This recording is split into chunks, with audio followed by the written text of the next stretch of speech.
Gloria, welcome po sa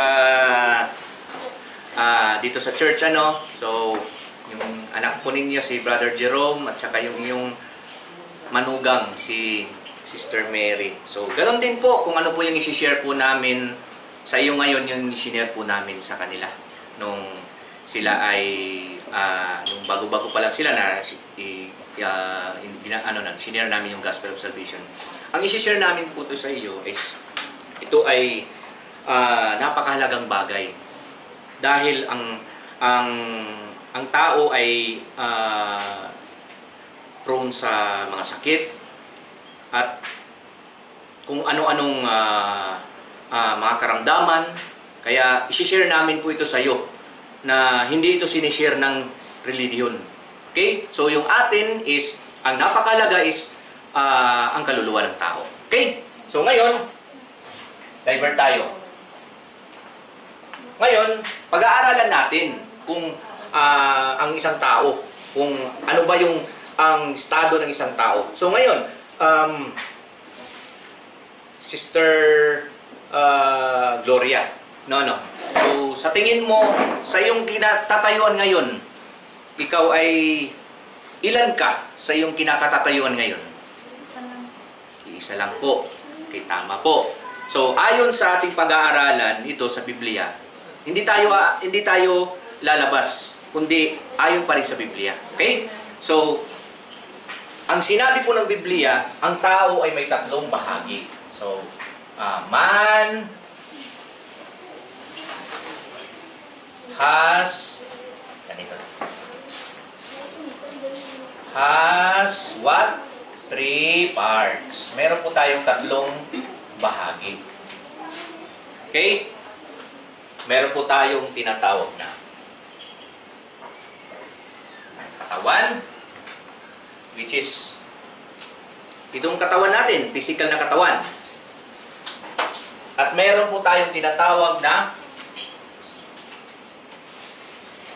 soul. Okay? Yung nagpapagalaw ng ating katawan. At meron tayong tinatawag na spirit, which is yan yung nagbibigay pang-unawa. Okay? Kaya nauna nararamdaman mo na darating na naman ang bayarin. Diba? Yan yung spirit. Yung nasasaktan, yung soul. Ito, emotions ito. Yung soul natin. Okay? Ngayon, pag-aaralan natin ito. Ano ba yung pagkakaiba nila? So, yung body, which is yung ating physical na katawan, parang bahayan. Parang bahayan. Ito yung dito tayo na tinatayuan natin. Parang bahayan. Alin ba ang mahalaga? Yung bahay o yung nasa loob ng bahay? Sa tingin niyo po, Sister Gloria. Siyempre, kailangan. Yung bahay. Bahay, tsaka yung mga kailangan sa bahay. Okay, so good. Pag itong bahay walang tao at binato yung bintana at nabasag, walang tao may magre-react po. Wala. Wala. Kasi walang tao sa loob. Pero, kung ang bahay ay narito ka sa loob at binato itong bintanang ito, sinong magre-react? Ang bahay o ikaw? Siyempre ako. Yun. Ganon din ang ating katawan. Ang ating katawan ay pinananahanan ng soul at spirit. Ito yung mapakahalaga. Dahil ang katawan po natin ay walang kwenta po yan. Anong sinabi sa Matthew chapter 10:28? Basa. At huwag kayo mga takot sa mga nagsisipatay ng katawan, datapwat hindi nakakapatay sa kaluluwa. Kundi bagkus ang katakutan ninyo yaong makapupuksa sa kaluluwa at sa katawan sa impyerno. Okay? Thank you, sister. Ang napakahalaga, sister, yung ating soul and spirit, ito yung kailangan natin i-secure. Ito yung kailangan. Yung katawan natin is walang halaga yan. Kahit man ito'y ang katawan ay wala ng bangkay na, kahit man yan ay tagtarin or pasagasaan, ay wala nang nararamdaman. Kaya di ba may cremation? Pag ang tao ay namatay, may cremation. May nakakaramdam po ba? May sumisigaw po ba? Wala na. Dahil ang sumisigaw is ito. Yung nagsasalita. Ito yun, yung nagsasalita. Ito yung soul. Ngayon, ang nagpapaunawa ng ating soul is, which is yung spirit. Kaya yung naunawaan natin, sinaktan mo ako. Sinuntok mo ako ngayon. Naunawaan ko dahil sa aking spirit. Kaya ang hayop, example yung aso, bigyan natin ng example, yung aso ay may soul pero wala siyang spirit. Dahil pag ang aso ay tinadyakan mo, pinalo mo, siya ay nasasaktan. Diba? Pero hindi niya alam na kung bakit siya nasasaktan. Pero pag ikaw ay pinalo ko, nasaktan ka, anong gagawin mo? Siyempre gaganti ka. Dahil meron kang spirit na unawaan mo, bakit mo ko sinaktan? Therefore ngayon gaganti ka. Dahil wala kang kasalanan. Yan yung spirit. Okay? So ito, yung body natin is walang halaga po yun. Ito yung sinisecure natin. Kailangan natin ito i-secure. Dahil mayroon yan patutunguhan. Saan? Ito. Okay? Napakahalaga nito.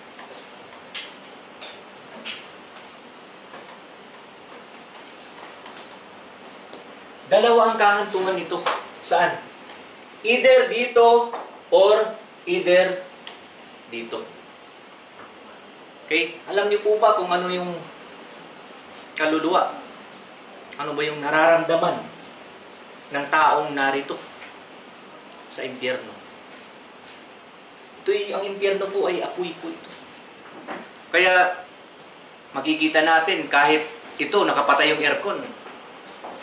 Ewan ko lang kung hindi tayo magsilabasan dito sa init. Di ba? Magsisilabasan tayo dahil sa init. How much more dito sa impyerno? Okay? Anong sabi ng isang mayaman diyan? Sige nga, sa Lucas chapter 16. Para alamin natin. 16:19. 19. Mayroon ng isang taong mayaman at siya nagdaramit ng kulay ube at maselang lino at sa araw-araw ay kumakain ng sagana. At isang pulubi na ang pangalay Lazaro, dipos ng mga sugat at inilalagay sa kaniyang pintuan. 21. At naghahangad na mapakain ng mga mumo na nangahuhulog mula sa dulang ng mayaman. Oo, at lumapit pati ang mga aso at hinihimuran ang kaniyang mga sugat. At nangyari na namatay ang pulubi. Okay, namatay ang pulubi. At sunod, anong nangyari? At siya'y dinala ng mga anghel sa sinapupunan ni Abraham. Okay. At namatay naman ang mayaman. Okay, pause sister. Kapwa sila namumuhay, yung mayaman, at ang mahirap, si Lazaro. Kapwa sila namumuhay, ngayon namatay. Saan napunta yung katawan? Sa Campo Santo. So, doon dinala yung kanilang katawan. Ngayon, anong sabi? Nasaan ang kaluluwa ni Abraham? Dito, siya ay kapiling ni Abraham. Yung kaluluwa ni Lazaro. Ngayon, si mahirap, saan? Ayun, si mayaman ay nasa hell. Okay. Sige, tuloy, sister.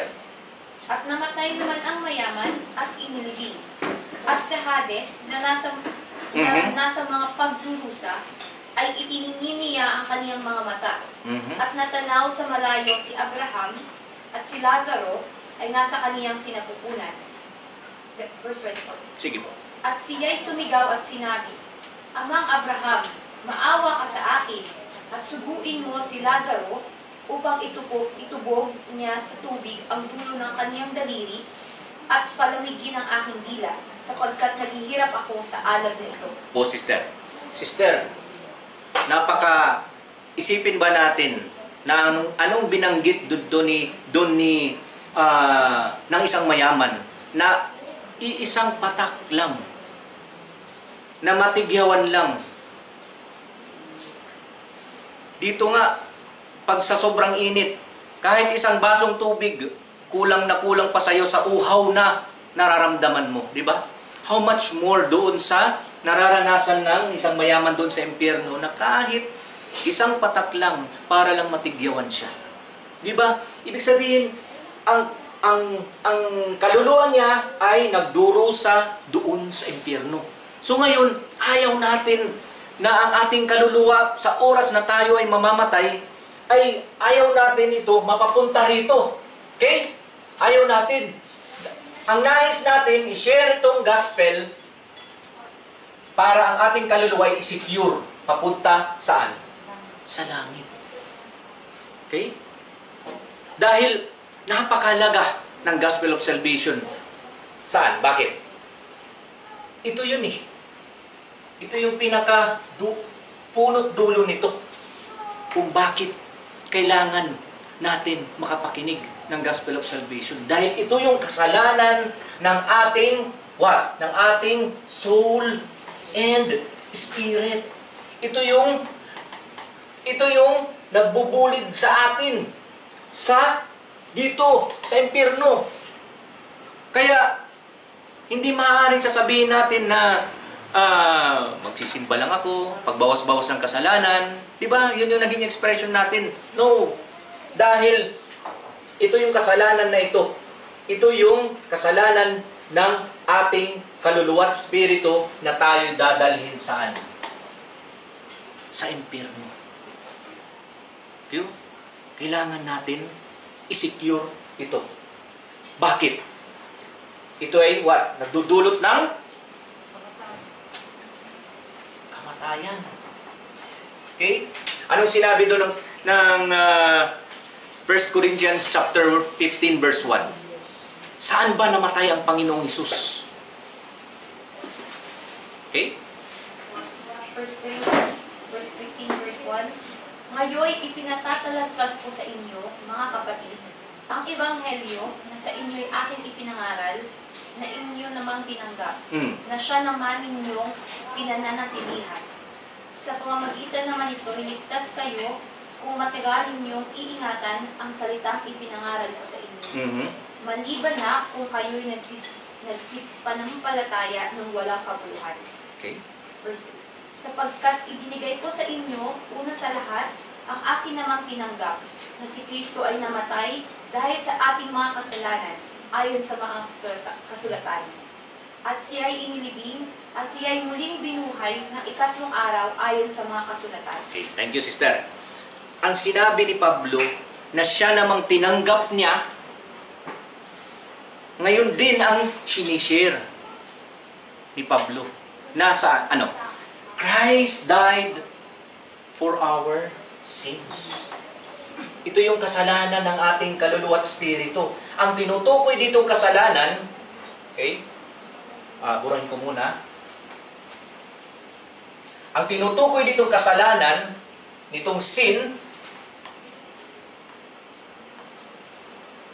kasalanan ng iyong kaluluwa at espiritu. Okay? Hindi ito yung kasalanan na yung sisinungaling mo araw-araw. Hindi ito yung kasalanan na ikaw ay nagnakaw, or kasalanan na ikay yung kasalanan na nararanasan natin araw-araw na sa tingin natin mali. Hindi ito yung tinutukoy na kasalanan. Kaya napakahalaga, sister, na alamin ang Biblia. Dahil ang Biblia, unang-una, hindi yan English. Ha? Ang Biblia is Hebrew, Greek, at Aramaic. Ito yung lingwahe ng Biblia. Translated ito to ilan? 500 languages. Kaya mayroong Tagalog, mayroong Ilocano, mayroong Bisaya, mayroong Bicol, may English, di ba? For what? For reading, upang basahin lang. Pero pag ipangaral, kailangan may kayo mayroong background nito. Okay? So ngayon, bakit kailangan pa natin pag-aralan ang sin? Okay? Ang sin kasi na tinutukoy dito sa Greek, ito ay what? Dalawa. Ito ay hamartia. Ano ba yung hamartia? Is what? To miss the mark.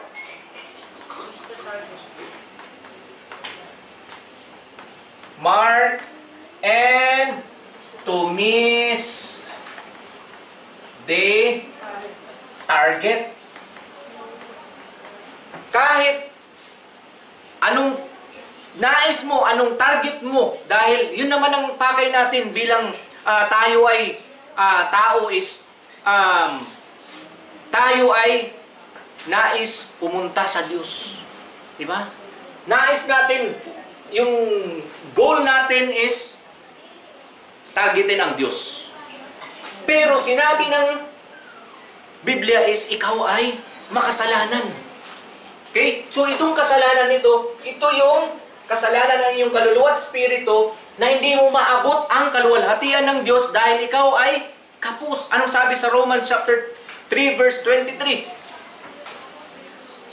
Sapagkat ang lahat ay nagkasala nga at hindi nakakaabot sa kaluwalhatian ng Diyos. Okay? Hindi nakaabot sa kaluwalhatian ng Diyos dahil sa kasalanan nito. Na ito yung dapat natin alamin. Okay? Ano yun? To miss the mark and to miss the target. Kahit anong puntan mo sa Diyos, hindi ka talaga makakapunta sa Diyos dahil ikaw ay kapos. At pangalawa, may tinatawag na paraptuma. Paraptuma. Ito, sin is hamartia sa Greek. Greek po yun ha. And paraptuma, trespasses. Sin and trespasses ay parehas lang yan. Paraptuma is traveling in a wrong road. Okay? Or traveling in a wrong direction. Okay? Direction. Ikaw, sister, papapunta ka ng Pangasinan. Ngayon, ang sinakyan mong bus, papuntang Batangas. Yun po yun. Ang tao nais pumunta sa Diyos, pero hindi siya makakapunta sa Diyos dahil siya ay traveling in a wrong road. Hindi ito alam ng tao na siya ay bumabaybay sa maling daanan. Kaya ito yung nais i-share namin sa iyo. Ito yung ating kasalanan. Okay? Hamartia and paraptuma. Ngayon, itong kasalanan ito ay nagdudulot ng kamatayan. Okay? Physical na kamatayan. Una, what? May tatlong bahaging kamatayan, tatlong kinds, tatlong klase ng kamatayan is, una is what? Physical death. Okay? Ang physical death, ito yung paghihiwalay ng kaluluwa at espiritu saan? Sa katawan. Saan mapupunta yung katawan? Sa Kampo Santo. At pangalawa, may tinatawag na spiritual death. Ano ba yung spiritual death? Ito yung paghihiwalay ng iyong kaluluwa at espiritu saan? Sa Diyos. Ito yung spiritual death. Ngayon, may pinatawag pa tayong eternal. Eternal death. Ano naman po yung eternal death? Ito yung kaluluwa at espiritu mo ay ibubulid saan? Dito. Magpakailanman. Kung ano ang nararanasan mo, sister, na paghihirap, mas matindi pa diyan. Kaya, sister, mamaya, mayroon lang akong ibibigay sa iyo na na sample lang. Mamaya pag uwi ni Brother Jerome ninyo, siguro naranasan mo na Sister mapaso Siyempre naman, naranasan, halos lahat tayo naranasan mapaso. So ngayon, subukan nga natin Sister mamaya na magpakulo tayo ng isang kawaling mantika, yung kulong-kulo. Okay? Yung kulong-kulo, yung parang ginagamit sa tawag nito, yung pang ng crispy pata. 'Di ba? Ilublob natin kahit mga 3 minutes lang. Ano yung nararamdaman natin, sister? Ang sakit, no? Yun yung sinabi ng isang mayaman. Na kahit kakaunting patak lang na ipahid sa aking labi para matigyawan lang ang hirap na nararanasan ko sa apoy na ito. Yan yung nararanasan natin. Dito nga lang tayo. Nahihirapan na tayo sa init. How much more dito? Na ito'y bubulid ng ating kaluluwa at spirito magpakailanman. Ito'y walang katapusang paghihirap. Kaya, inaalam ito natin, sister. Hindi ito'y tinuturo ng reliyon. Dahil ang tinuturo ng reliyon, what? Ang Diyos ay mapagmahal, mapagbigay. Kung ang Diyos ay mapagmahal, paano niya pahihirapan ang isang kaluluwa sa impyerno kung ang Diyos ay mapagmahal? Pero ang Diyos ay mapagmahal. Pero ang kanyang pagmamahal ay mayroong hustisya. Hindi maaari na ikaw ay nagkasala, ay pabayaan, hindi ka pagbayaran iyong kasalanan. Kaya dapat pagbabayaran mo ang iyong kasalanan. Kaya ngayon, inaalam po natin, ito yun yung sin ng ating kaluluwa at spirito na nagdudulot ng kamatayan. Which is, unang physical, spiritual, at eternal death. Ngayon, Pastor, anong maaring gawin ko upang ako ay maligtas? Ayaw ko na sa oras na ako'y mamatay ay mabulid yung aking kaluluwa at spirito sa impyerno. Dahil nalaman ko ng apoy pala ay napakahirap. Diba? Tayo ay nasa comfort zone. Maya't maya, hindi natin alam. May paraan makaalis dito sa impyerno. Pero walang paraan may paraan makaiwas dito sa impyerno, pero walang paraan makaalis ang kaluluwa sa impyerno. Hanggat ngayon, hanggat tayo ay humihinga, may buhay pa, ay nais natin ibahagi itong Ebanghelyo ng ating Panginoong Hesus. Dahil ito yung tinuturo din 2,000 years ago ng Panginoong Hesus at ng mga apostoles na hanggang ngayon. Ito yung tinuturo, ito yun. Hindi tayo nagtuturo dito ng pagpapayaman. Ang nais natin ng kaluluwa ng ating mga mahal sa buhay ay masecure, na sa oras ay mamatay, ay tiyak na ang kanyang kaluluwa at spirito saan pupunta dito. Ito yung tagumpay natin. Hindi yung tagumpay natin nandito sa mundo.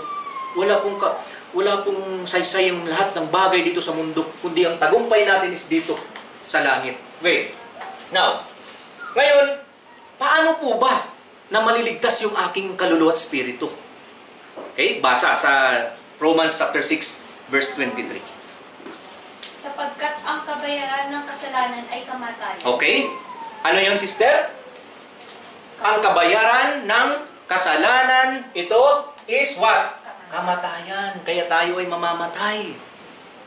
Okay? Kaya nakakaranas tayo ng kamatayan. Ngayon, anong mangyayari? Okay?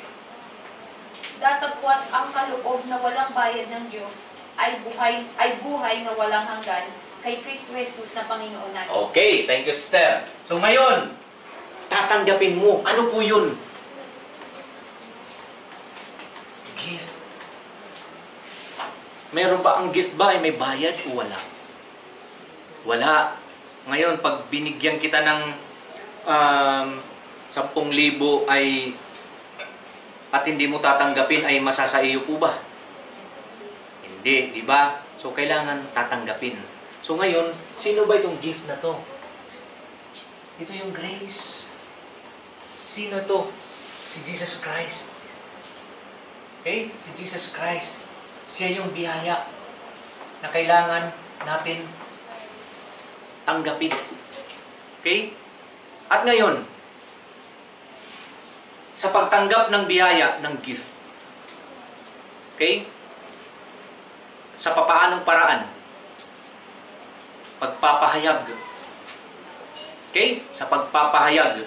Kayo, sister, ng iyong husband nung time na yon bago kayo ikinasal. Anong sinasabi ng pari? Na ikaw, Ma'am Gloria, tinatanggap mo ba si father ni Jerome na kasama mo? Diba? Sa hirap at ginhawa, anong sinasagot mo? Opo. Parang ayaw mo sumagot. Hindi po ako kasal kasi Okay. hindi pa po kasi kami kasal. Hindi pa kayo nakasal. Kahit sa sa civil. Okay. So, ganito, yung magkatipan na lang kayo, yung nagka-boyfriend or girlfriend, ano ba yung sabi sa'yo?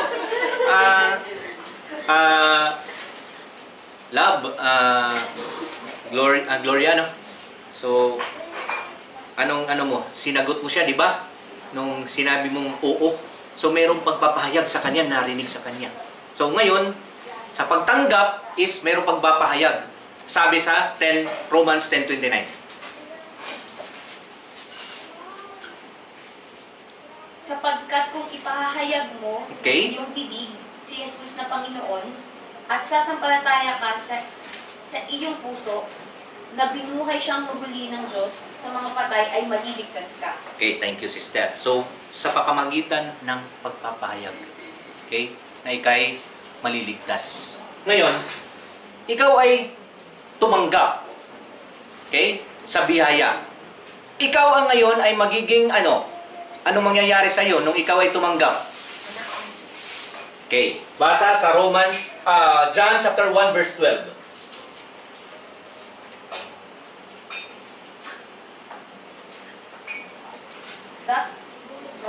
John 1:12. 1:12. John 1:12. Datapwat ang lahat ng sa kaniya'y nagsitanggap ay pinagkalooban niya sila ng karapatang maging mga anak ng Diyos.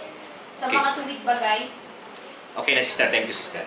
So ngayon, bilang pagtanggap, ikaw ay nagiging anak ng Diyos. Hindi sa pagsali sa relihiyon. Okay? Ikaw ay nagiging anak ng Diyos. Ang anak po ba? Ikaw, sister, ay may anak. Si Brother Jerome. At si Brother Jerome ikaw ay kanyang ina. So, therefore, ang pinag-uusapan dito ay relasyon. Okay? So, ngayon, bibigyan kita ng example. Sabi nga ng mga nasa reliyon na knock on wood. Pero sa atin, hindi natin in-exercise yan. Dahil alam natin ang security ng ating kaluluwa at spirito. Ngayon, sister, for example, si Brother Jerome ay namatay. At siya ba ay magiging anak mo pa, maninatiling anak mo, o hindi na? Nananatili pa rin. Yun! Dahil ang pinag-uusapan ay relasyon. Okay? Ang relasyon, mamatay at mabuhay ka man, ikaw ay Ina. anak mo siya at ina ka niya. So, hindi natatapos, hindi napuputol ang relasyon. So, ngayon, ito,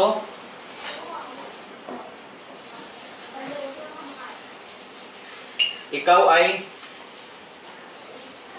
anak. Kay nagiging anak, hindi sa pamamagitan pagsali ng relihiyon. Okay? Kay binigyan na maging ng karapatan na maging anak ng Diyos. Okay? Ngayon, ikaw ay naging anak ng Diyos, Ngayon, meron dyan magpapatunay. Sa isang kaso, mayroong tinatawag na mga witness. Okay? Para ang ebidensya ay matibay. Okay? So mayroong witness sa kaso.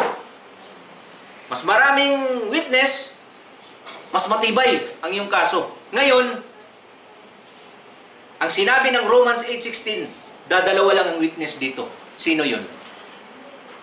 Ang Espiritu rin ang nagpapatotoo kasama ng ating Espiritu na tayo'y mga anak ng Diyos. Yun. Ang Espiritu nino? Ang Espiritu mo ni Gloria. Sister Gloria. At ang Espiritu ng Diyos nagpapatunay na ikay anak ng Diyos. At pag ikay anak ng Diyos, ay meron kang mamanahin. 17. At 17. Apo. At kung mga anak ay mga tagapagmana nga, mga tagapagmana sa Diyos, at mga kasamang tagapagmana ni Kristo, kung gayon nga, makipagtiis tayo sa Kaniya upang tayo lumuluwalhati ng mga kasama niya. Okay, thank you, sister. So ngayon, ikay magmamana. So walang anak na hindi magmamana. Kung may kalupaan kayo, hindi maaari na ilan yung anak mo, sister? Dalawa. So hindi maaari na ang mana mo ay mapupunta lang kay Brother Jerome. Dahil sa batas, equal ang division nila. Kahit ikay illegitimate child, may karapatan ka na doon sa mana. Ngayon, anong mamanahin? Alin ang magmamana? Saan? Ang kaluluwa at spirito ni Sister Gloria. Ano yung mamanahin? Langit. Ito yung mamanahin. Kaya, sinishare po ito namin. Hindi namin sinisabing sumama ka sa relihiyon namin dahil paano naman ang may relihiyon ka, sister, di ba? So, hindi namin ini-intron dito yung relihiyon. Ang amin is ikay magkaroon ng relasyon sa ating Panginoong Hesus. Kaya si Brother Jerome ay tumanggap at siya ay, sa tingin ko, sister, may ano bang napapansin mo kay Brother Jerome? Meron po bang nakita kang pagbabago sa kanya? Bukod sa siya ay nagpagupit. Hindi, sa totoo, sister. Malaki ano? Ganun din yun, sister, sa amin. Hindi kami dito nasasabihin namin na ang reliyon namin ay tama. Pagkat ang reliyon ay puro yan sasabihin, lahat sila ay tama. Hindi kami, nung nag-Bible study kami sa kanila, hindi namin sinabi sa kanila na ang aming reliyon ay tama, paano man naman sa inyo. Alam mo ba, sister, kung anong pinaka number 1 nga reliyon, yung pinaka siga na reliyon sa ibabaw ng lupa? Sa tingin mo, sister, anong reliyon? Hindi mo masabi. Ako na magsasabi sa'yo. Roman Catholic Church. Okay? Sige. Habang is si ma'am is naunawaan ko ba mo, sister, yung pag-aaral na ang talaga ang ating habol dito is ang kaluluwa at spirito. Dahil ito yung mahalaga, hindi yung ating katawan, yung ating soul and spirit na mapupunta rito. Hindi saan? Hindi dito. Okay? Huwag dito. Dito tayo. Sinisecure yan. Okay. Kasi nung ako'y nasa born again, hindi ko sigurado yung aking kaligtasan. Okay. Kaya paano natin talaga masisigurado yung ating kaligtasan? Yung ating kaligtasan, sister, sinisigurado yan. Hindi yan tayo dito nagbabakasakali na sasabihin natin na wala namang nakakaalam. Pero dito sinisigurado natin. Saan? Anong sabi ni Pablo sa 2 Corinthians 5:1? Kahit si Pablo, sinisigurado niya na pag siya ay mamamatay, siya ay mamatay, ay mayroong nag-aantay na katawang langit. Kaya sinisigurado natin ang kaligtasan dito. Okay, basa. Sapagkat nalalaman namin na kung masira ang aming bahay na tabernakulo ukol sa lupa, ay mayroon kaming isang gusaling mula sa Diyos, bahay na hindi gawa ng mga kamay, walang hanggan, sa sangkalangitan. Okay, thank you, sister. Sinisigurado natin ang kaligtasan dito sa pamamagitan ng pagtanggap, hindi pagsali saan? Sa relihiyon. Kaya nga ang relihiyon, anong ginagawa ngayon ng relihiyon ito? May time pa tayo. Anong ginagawa yun ng relihiyon? Ito yung Diyos. Okay? Diyos. Ito si Ma'am Gloria. Si Ma'am Gloria, si Sister Gloria. So ito yun. Punta siya ng Diyos. Ngayon dahil siya ay kapus. Kahit anong gawin, kaya ang paraptuma, ang amartia, punta ako sa Diyos pero hindi ko maabot ang kaluwalhatian ng Diyos dahil ako ay kapus. Ano nangyayari ngayon? Anong ginagawa mo? Pupunta ako sa Iglesia ni Cristo. Naghahanap ka dahil uhaw ang iyong espiritu. Kaya sumali ka saan? Sa religion. Okay. Dahil sa kakahanap mo, sumali ka pa sa Pentecostal. Nag-Catholic ka ba, sister? So sayang, lumabas ka pa. Yun yung pinaka-mabigat na relihiyon dahil yan ay magtatatak sa'yo ng 666. Lahat yan, sister, ng mga relihiyon na yan. Iglesia ni Cristo, Born Again, Jehovah's Witnesses, Mormons, Muslim, lahing Muslim Islam, lahat yan, tatatakan ng 666. Nino? Ni Antichrist. Saan? RCC. Sa noo at sa kamay. Sino magtatatak? RCC. Mga pulis, pupunta sa bahay, tatatakan ka. Bakit mga pulis? Sila yung may kapangyarihan. Nung tayo ay kinukudita, sino bang namumuno? Di ba, military? Military at pulis. Ang pupunta sa bahay, tatatakan. 666. So, yun. Reliyon. Dahil kapos ka, pumunta ka, sumali ka ng reliyon dahil gusto mo pumunta sa Diyos. Dahil ikaw ay kapos, wala rin, ikis to. Ano pa? Filosofiya. Sophia. So, pag philosophers, di ba, tingala ka eh. Lawyer nga lang, tingala ka, paano ka pag philosopher? Di ba? Pag sinabing doktor, nurse, pag sinabing engineer, accountant, di ba? Saludo ka dahil matalino talaga itong mga taong to. Di ba? Paano pa pag philosophers gumagawa na ng libro? Di ba? Tingala ka talaga. So yun, ang mga tao nag-aaral. Pangatlo. Ito yung pinakamatindi. Ay, ayun na, wala nang yun. Ano yun? Good works. Paggawa mo ng mabuti. Gumagawa ka ng mabuti dahil gusto mo pumunta sa Diyos. Di ba? Tumutulong ka sa kapwa.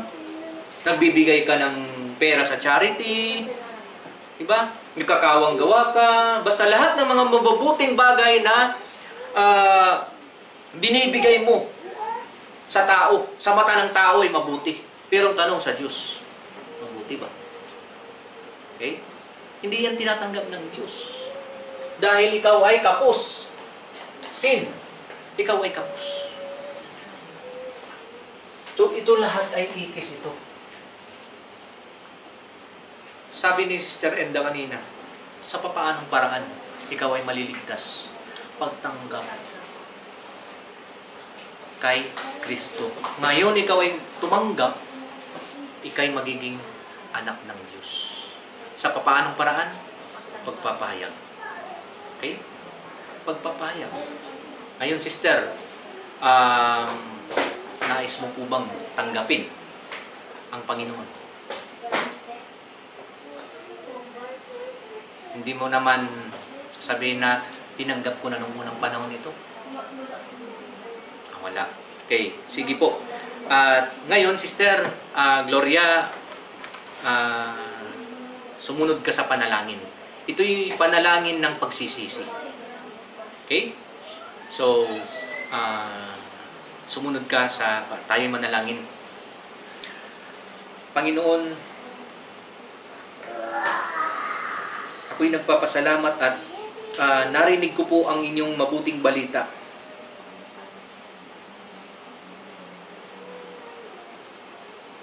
Ako'y makasalanan, patawarin po ako ninyo.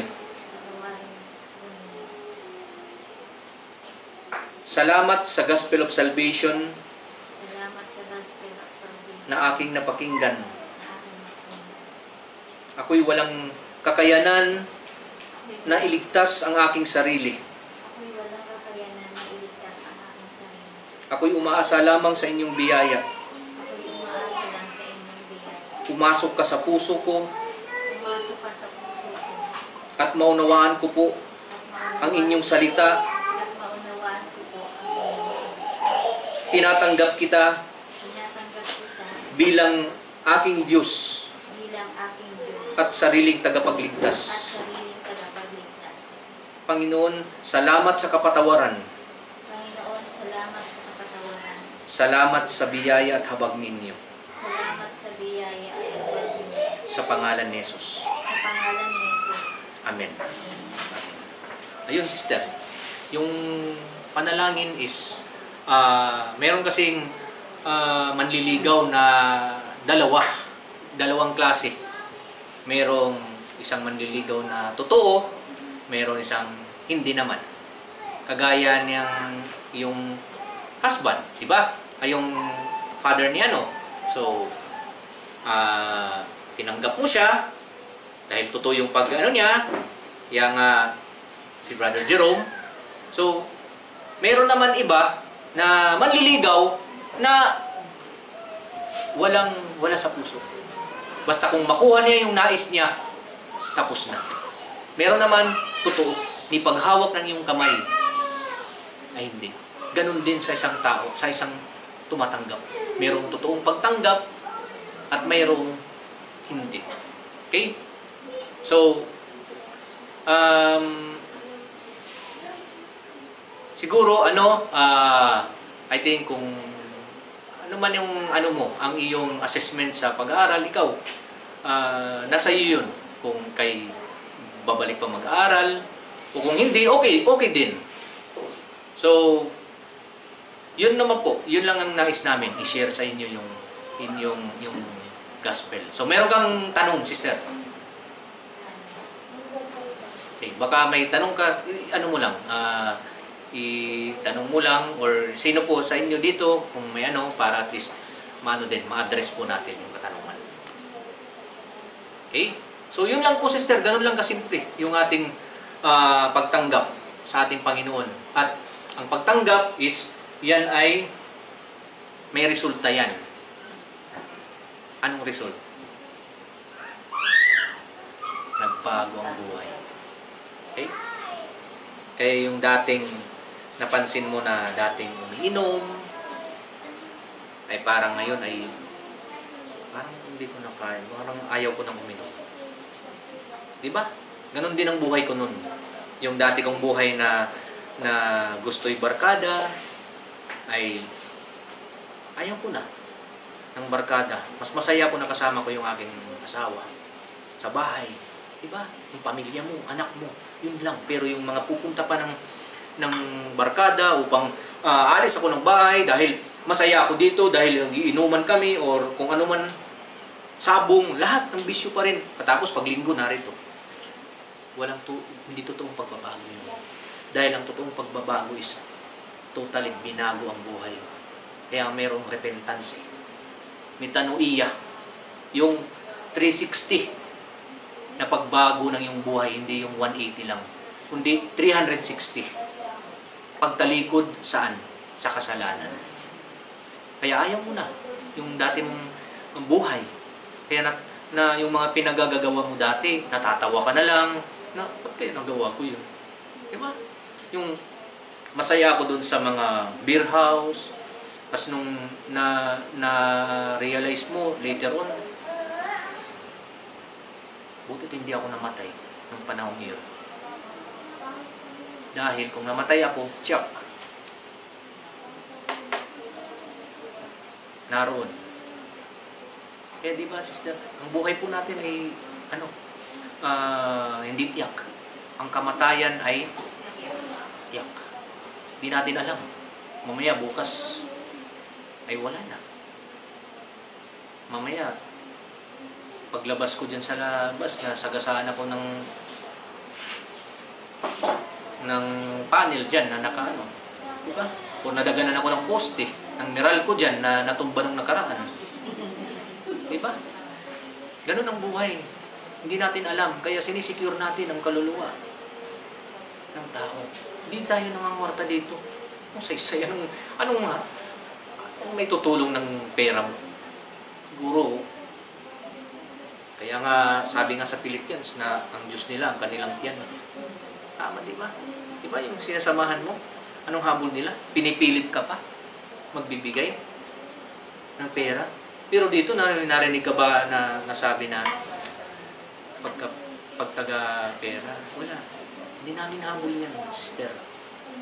Hindi yan makakatulong. Ang nais namin, ang yung kaluluwa at spirito ay maligtas. Yun lang, sister. Yun lang yung namin. Yun yung nais ni Brother Jerome. May question ka, Brother Jerome? Okay. Munat lang ako. Ayun, munat lang pala. Okay. Hindi, akala ko mag-question siya para sa kanyang mother. Okay, yun po. Kaya, kita mo naman si Brother Jerome ay ano talaga siya. Kikita mo yung pagbabago, yung paunti-unti. Bagamat ang pagbabago ng tao, ang buhay ng tao ay hindi abrupt, hindi siya biglaan. Meron paunti-unti. Okay? Ako paunti-unti. Yung na-attend ako dito, pero hindi pa kami magkasama ng wife ko ng bago pa yun, naka-attend ako dito. Siya ay na-attend na dito, pero ako, doon pa rin ako sa siga na relihiyon. Kaya tama nga sabi ni Pastor na huwag ka na umalis doon sa sigang relihiyon. Dahil ang mga relihiyon na iba ay magsasasama ulit yan. Tatatakan yan. Okay? So, yun lang yung ating pag-aaral natin dito. Yung ang ano natin is ma-secure ang yung kaluluwa na sa oras na mag-depart yung ating spirito, ang ating soul and spirit sa ating katawan ay merong katiyakan. Hindi tayo nagbabakasakali dito, sister. Tinitiyak natin ang kaligtasan. Pagkat yan ang sinabi ni Pablo na merong katawang panglangit na nag-aantay. Okay. So, yun lang yung ano natin, yung ating pag-aaral. Nawa ay sunod ay bumalik ka ulit sa ganitong pag-aaral. Yun lang ano namin. Hindi namin hangad na kung ano-ano pang ano yun sa tao na pangguguyo sa tao ba. Ang hangad lang namin is paligtas ang kaluluwa ng tao. Saan kasama ko rin asawa ko dito? Panalangin. Prayer lang ang solusyon yan, sister. Wala tayong sapilitan dito na hihilain mo yung asawa mo dito dahil ikaw ay mas tigasin kaysa sa husband mo. No. Hindi, tinanong ko naman po eh. Si- Kasi na-try po yun eh. Okay lang. Oo. Some other time. Sabi ko po kasi, pag sa tuwing Monday po kasi yung ano niya. Coding po kasi naman. Coding niya. Okay. Nag-ano siya, nag-grab.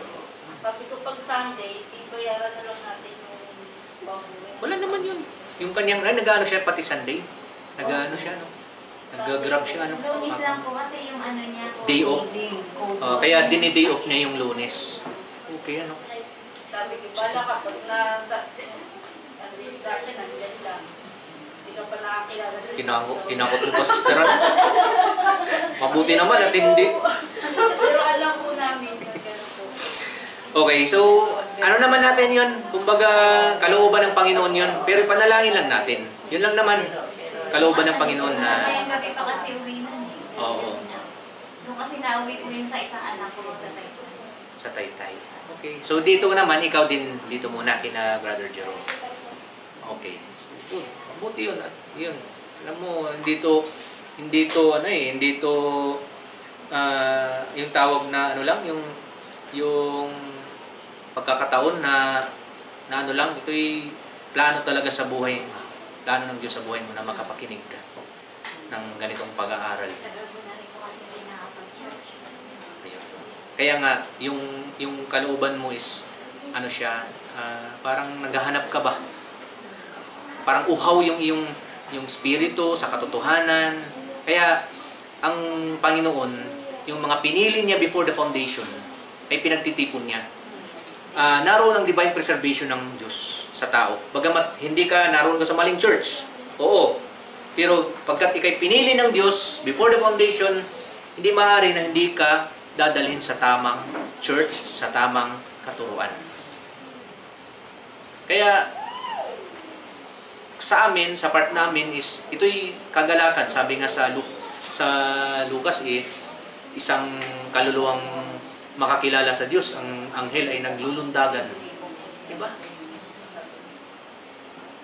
Kahit isa lang na kaluluwa. Di natin hangad, sister, dito ng madami. Dahil sinabi din wala namang totoong church na talaga nag-member ng milyon-milyon. Sa history po, sister, wala pong church na nag-member ng milyon-milyon. Wala. Pero ang relihiyon ngayon, paramihan sila. Mas marami, mas matibay. Diba? Tatanungin tayo dito, ilan ba kayo dito? Ay, hindi kayo totoo. Yung building church ninyo, ano lang bahay. Samantala yung amin, naglalakihan, nagagandahan. Diba? Alam yun. Hindi sa dami, hindi sa quality. Sinabi ng Panginoon, maraming napaka-lawak ng daan papuntang impyerno at napaka-kipot ang daan papuntang langit. Kaya kunti lang ang pupunta ng langit. Kaya yun, sister, yun lang yung natin, tinuturo natin sa tao. Okay? May question. Sige, sino po yung may tanong diyan? Sister Mary, may tanong ka. Nakalimutan? Ako na lang muna. Sige. Sige po. Paano kung yan dyan sa mga kaparaanan ng pag-abot sa Diyos? Paano kung yung mabuting gawa ay hindi mo katanggap-tanggap sa Diyos? Kailan po siya magiging katanggap-tanggap? Okay. Ang mabuting gawa, mabuti talaga yan. From the root word good. Diba? Good works eh. So hindi talaga masama dahil good works eh. Pero ang tanong diyan, una, yung ginagawa ng relihiyon is good works para makarating sa Diyos. Ang tanong ni Sister Lisa is, kailan ba yan magiging katanggap-tanggap yung ginagawa natin mabuti? Dahil, anong sabi ng sa Lucas 6:33, na siya ay gumagawa din ng mabuti, ako ay gumagawa din ng mabuti, anong saysay? Diba? Basa muna sa Lucas 6:33. Lucas 6:33 po. At kung magsigawa kayo ng mabuti, sa nagsisigawa sa inyo ng mabuti, anong pasasalamat ang inyong kakamtin? Sapagkat ganito rin ang ginagawa ng mga makasalanan. Yun, sister, di ba? So, walang saysay. Gumawa siya ng mabuti, gumawa ko ng mabuti. Walang saysay yun. Ngayon, kailan ito i-consider ng Diyos? Kailan? Ngayon, na ikay nakakilala na sa Panginoon, yung good works na ginagawa mo sa kapwa is kinoconsider na yun ng Diyos. Ang ginagawa ng relihiyon, gumagawa ng mabuti para makapunta sa Diyos, makalami sa Diyos. Dahil ginagawa ko ito dahil ano sabi sa Matthew?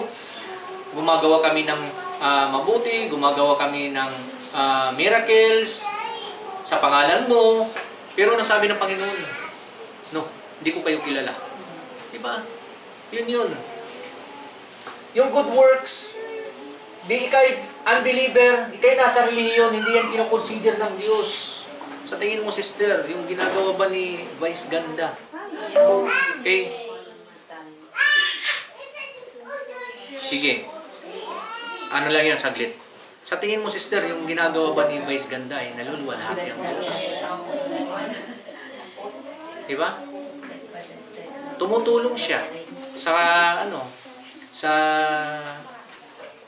sa church. Tumutulong siya sa mga charity. Naluluwalhati ang Diyos. Hindi po naluluwalhati ang Diyos. Pero ikaw, sample, ikay nakakilala ka na sa Panginoon. Ngayon, therefore, ikaw naging anak ng Diyos.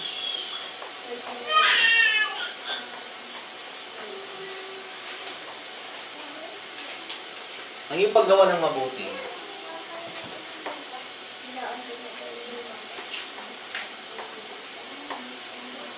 ay kinukonsider na yan ng Diyos. Okay? Pero, sa paggagawa natin ng mabuti, hindi yung dahil ako'y mananampalataya na ako ay pwede nang tumulong sa yung pagtulong natin na hindi yung pagtulong na tutulong ka na nakikita ng madla. Anong sinabi sa 6 ng Matthew? Na ang ginagawa ng mabuti, yung kanang kamay, ay huwag ipaalam sa ginagawa ng Recording in progress. Diba? So, ngayon, anong ginagawa? Dahil mabuti yung ginagawa ko sa good works to Binibidyo, pinapakita sa madla, sa tao. Diba? Mga vlogger, pansin mo? Naluluwalhati ang Diyos. Ang tao, natutuwa. Kayabangan yun. Oo, totoo yun, Brother Jerome. Kayabangan lang yun. Of course, natutuwa ang tao dun. Dahil, unang-una, yung tinulungan. Oo, yun, bless na bless. Pastor, kung sabi nga ay di ba hindi tayo sa good works na hindi tayo ligtas, hindi kinalulungan. Ibig sabihin hindi nagagawa ng mabuti. Hindi pwedeng, hindi maaari, sister, ito sa akin. Hindi ibig sabihin na kung sa pamamagitan ng paggawa ng mabuti, hindi ka makakapunta ng langit, ay ano gagawin natin? Gagawa na tayo masama? Mali. Hindi po. Ang paggawa ng mabuti is, kinukonsider lang yan ng Diyos pag ikaw ay tinanggap mo si Kristo. Okay? Bilang yung ama. At ikay kanyang anak. So ngayon, yung paggawa mo ng mabuti, kinukonsider na yun ng Panginoong Hesus. Okay? So, yung Chef, Pastor, ay, sige po, Pastor. Pastor, yung tanong na yung gawang mabuti, Okay. yung ibig sabihin, ang kaligtasan kasi ay hindi sa paggawa ng mabuti. Opo.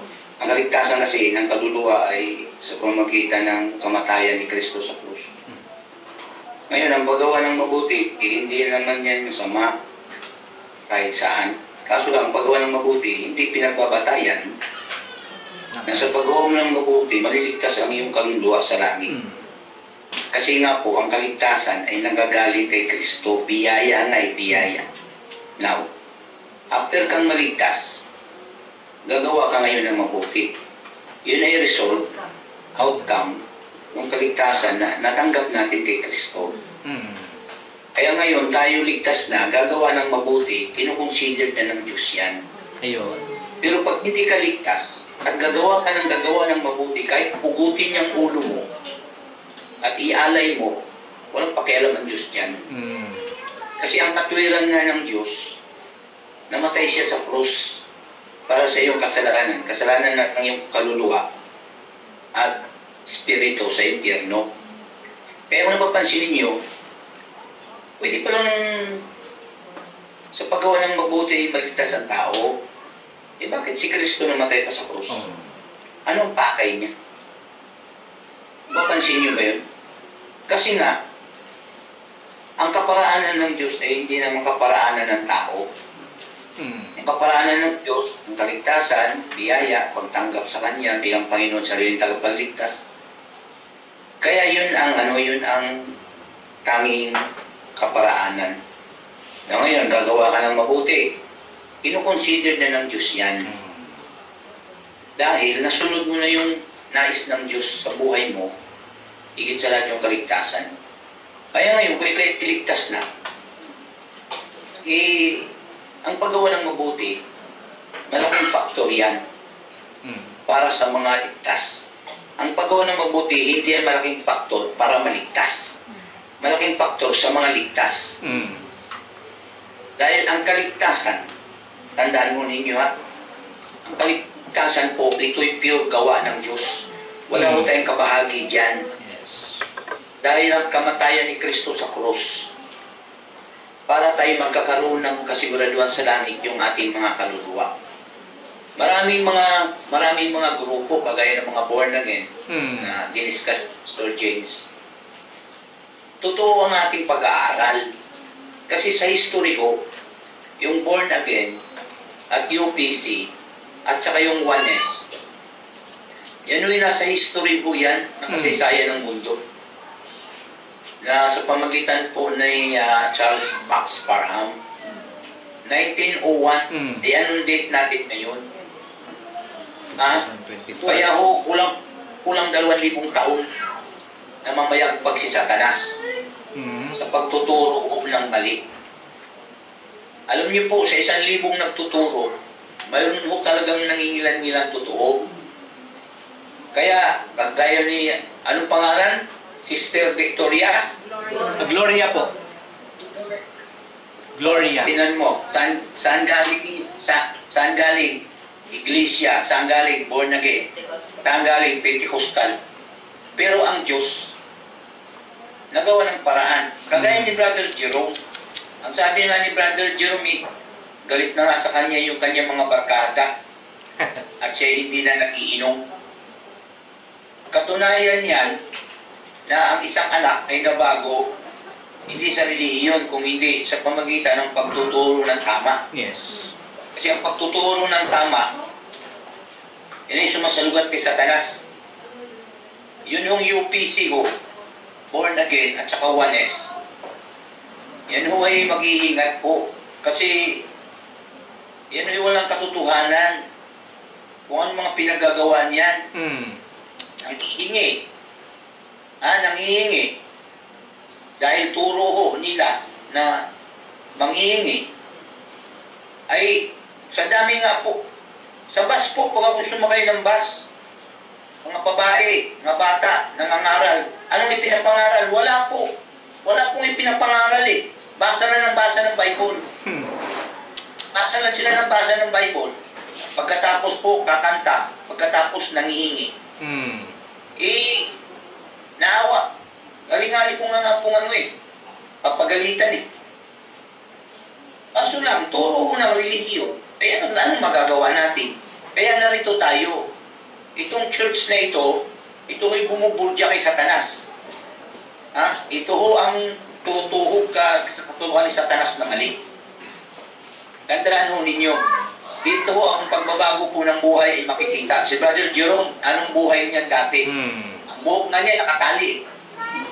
Mahabang buhok yan eh. Pero bakit ginago ng Diyos yan? Kasi nga po, natagpuan ng Diyos si Brother Jerome na kanyang anak. Kaya, yung kanyang mami ay obserbahan nyo lang po yun yung sitwasyon ng inyong anak. Yun yung patunay, katibayan na ang Diyos po ay totoo.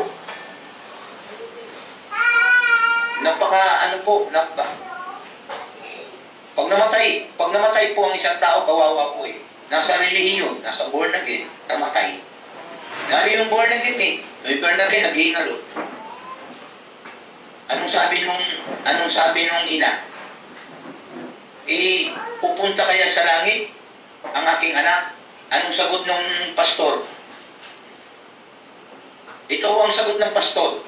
Walang nakakatiyak sa langit. Tanungin niyo yan si Brother Jerome pag namatay, kung sigurado sa langit. Tanungin niyo si Pastor James, yung nagtuturo dyan ngayon, kung sigurado yun sa langit. Tanungin niyo yung mga katabi niyo dyan kung sigurado sa langit. Pag hindi yung sigurado sa langit, umuwi na kayong lahat. Walang say-sayo ang ating ang ating pag-aaral. Mm.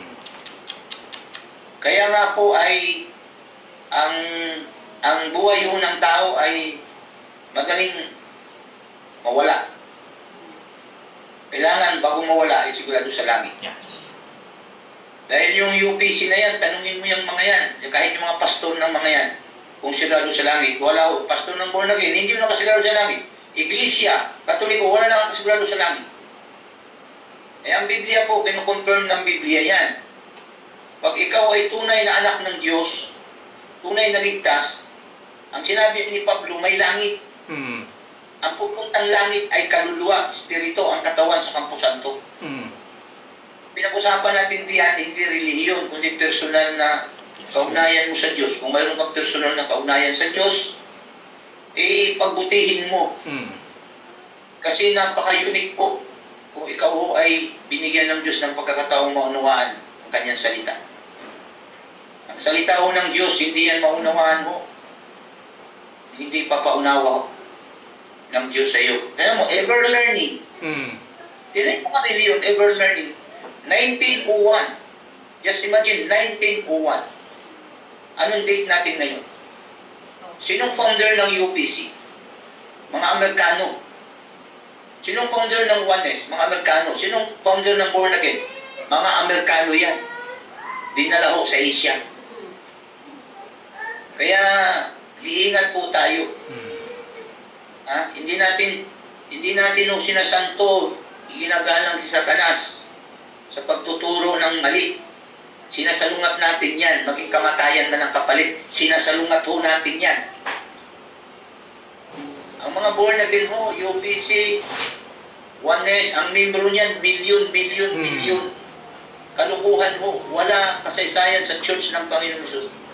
Nag-member ng milyon. Just imagine ilan ang apostoles. 12. 12. Ilang milyon na tao, bakit 12 apostoles lang ang ginamit ng Diyos? Mm.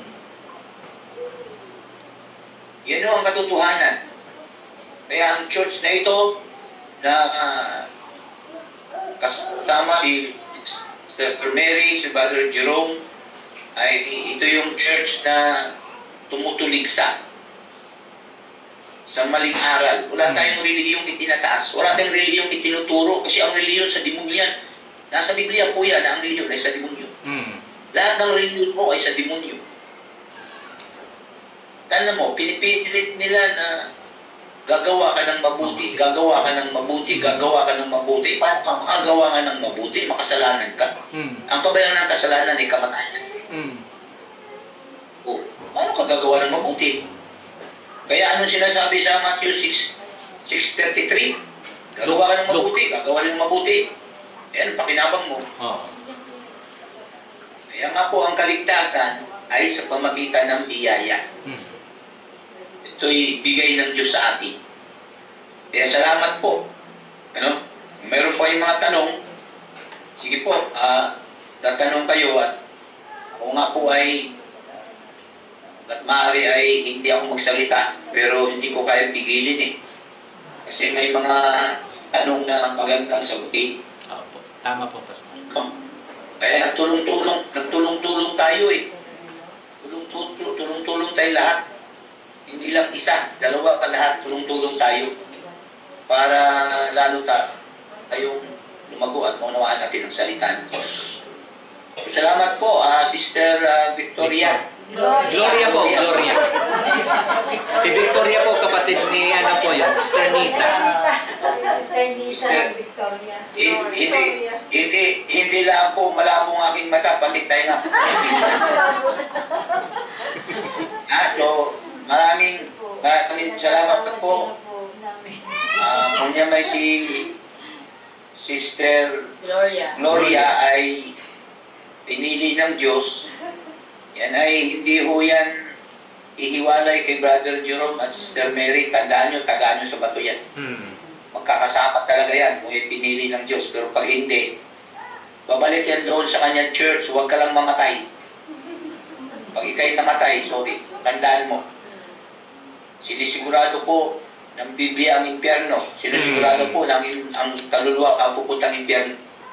No. Pag hindi mo sigurado, langit. Siguraduhin po ninyo kasi kamatayan mo ay sigurado. Ang buhay ay hindi sigurado. No? So, maraming salamat sa biyaya po ng Diyos. Salamat din po, Pastor. Thank you po. Apo. Thank you, Pastor, sa paliwanag. So, natumbok natin ang katanungan na ang good works is resulta yan ng kaligtasan na tinanggap natin kay Kristo. Kaya doon na kinoconsider ng Panginoon yung paggawa ng good works. Hindi pwedeng yun yung maging source ng kaligtasan. Oo. Hindi maaari na yung source ng kaligtasan mo. Pagkat ikaw ay, bunga yan eh. Hindi maaari na yung faith na tinanggap mo, ang faith kasi yan ang naging instrument na sa pamamagitan ng pakinig mo ng Romans 10:17, faith cometh by hearing and hearing by the word of God. Diba? So, ang faith na tinanggap mo, mayroon yung kaakibat na gawa. Built-in yan. Hindi maaari na yung kaligtasan na tinanggap mo kay Kristo, hindi ka gagawa ng mabuti. Hindi maaari. Magre-resulta talaga yan. Bunga kasi, yun yung good works, yung fruit na tinutukoy. Gagawa ka talaga ng mabuti. Okay? So, yun po. So, parang pastor, yung 5 minutes. example ni pastor na yung aso tumatakbo. Oo, yun. Yung bigyan ka namin ng example na yung aso ay kumakahol siya para patunayan na siya ay aso. Hindi para patunayan na siya ay aso. Diba? Yung aso ay kumakahol dahil likas na siya ay aso. Ganon din ang isang mananampalataya. Dahil gumagawa siya ng mabuti dahil siya ay ligtas na. Okay? Hindi siya gumagawa ng mabuti dahil gusto niyang maligtas. Pagkat siya ay ligtas na, siya ay gumagawa ng mabuti. Yun yung kalikasan, yung nature na ng isang ligtas. Gagawa ka at gagawa ka ng mabuti.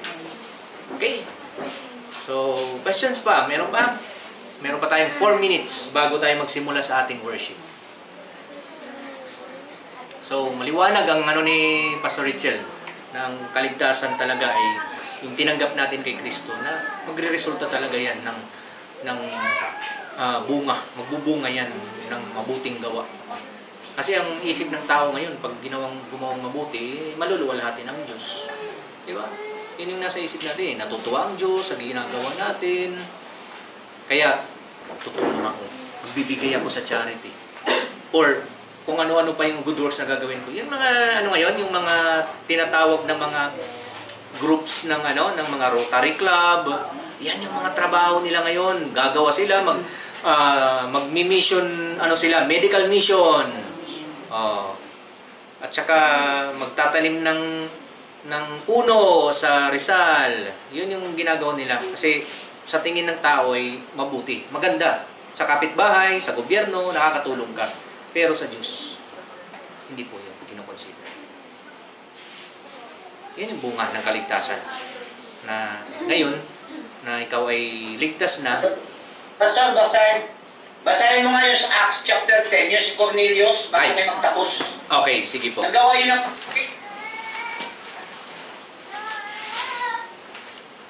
Acts chapter 10.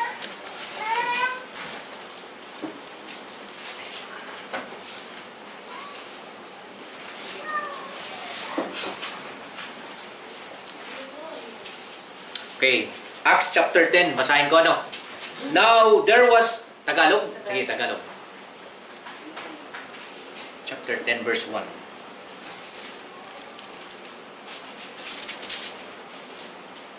Okay.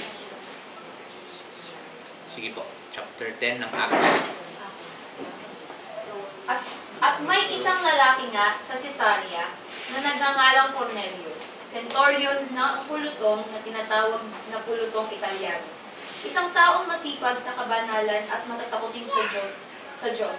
Siya at ang buong sangbahayan at naglimos ng marami sa mga tao at laging nananalangin sa Diyos. Nakita niyang maliwanag sa isang pangitain nang may oras na ikasiyam ng araw na pumapasok na patungo sa kaniya ang isang anghel ng Diyos at nagsasabi sa kaniya, Cornelio. At siya, sa pagtitig niya sa kaniya at sa pagkatakot niya ay nagsabi, Ano ito, Panginoon? At sinabi niya sa kaniya, Ang mga panalangin mo at ang iyong mga paglilimos ay nangapailang lang na isang alaala sa harapan ng Diyos.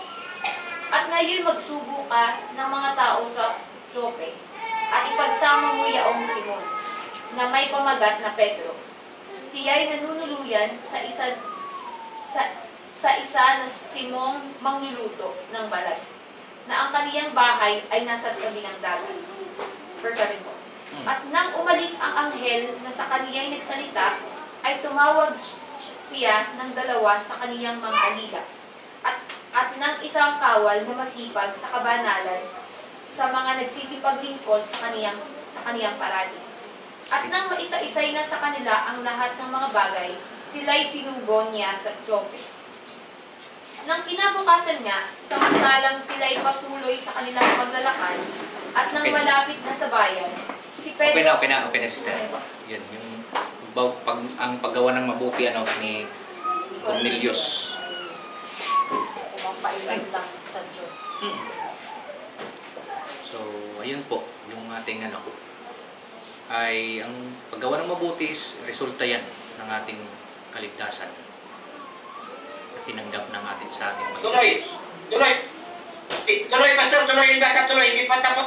Ay, doon sa Pastor, a voice came, verse O 9. doon sa kay Pedro, na inutusan ni Pedro, si Pedro, tuloy lang yung Sige. 9. 9 po. Nang kinabukasan nga, samantalang sila'y patuloy sa kanilang paglalakad, at nang malapit na sa bayan, si Pedro ay umakyat sa ibabaw ng bahay upang manalangin, nang may oras na ika-6. At siya'y nagutom at nagnais kumain.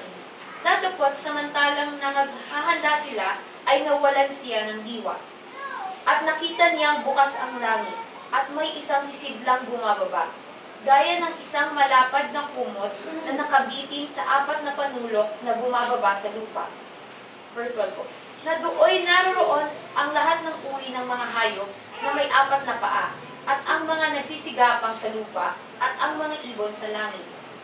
At dumating sa kaniya ang isang tinig, Magtindig ka, Pedro, magpatay ka at kumain.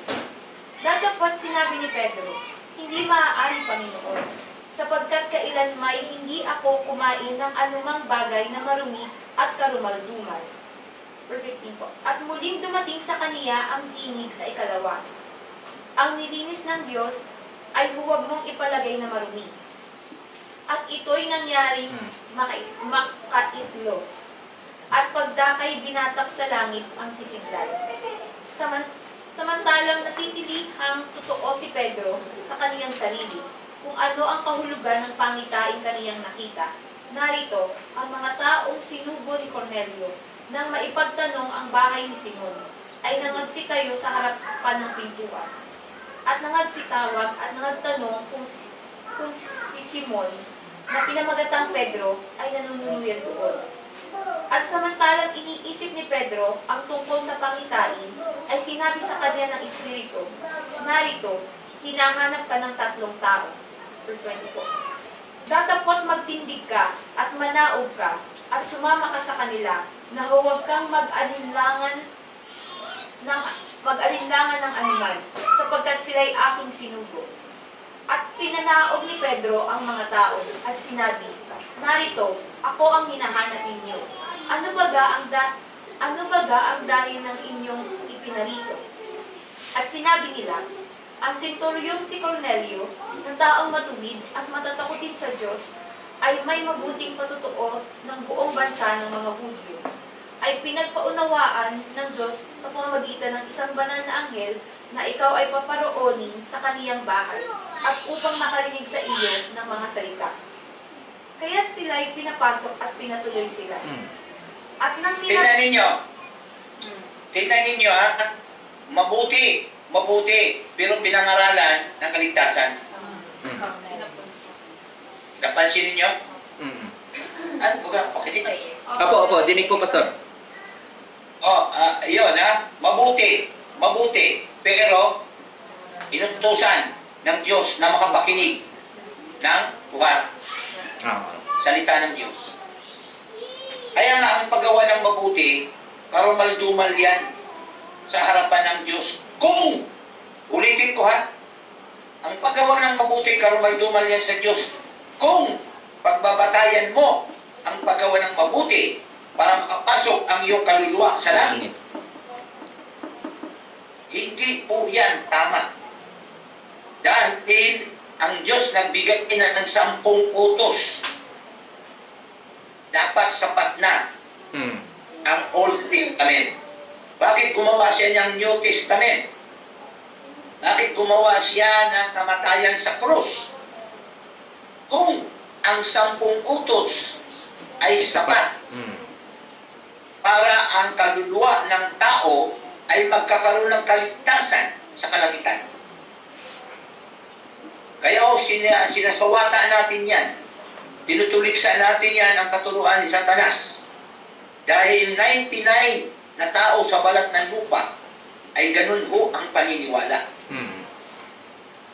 Kaya narito tayo, ang church na ito, ipinaglalaban natin ang katotohanan ni Kristo at any cost sa buhay po natin. Sige po, maraming salamat po. Okay, thank you, Pastor. So, ngayon ay dadako na tayo sa sa ating worship. So, mag-close prayer muna tayo. Panginoon, salamat po sa natapos naming pag-aaral at sa buhay po ni Sister Gloria. Patuloy ka po, Panginoon, na pumino sa buhay niya, na maunawaan po ang inyong salita, maunawaan ka po niya, maunawaan ng kaligtasan. Kaya, Panginoon, maraming salamat po sa umagang ito. Purihin ka sa pangalan ni Jesus. Amen. Amen. So, sige, tayo'y dadako na sa worship, at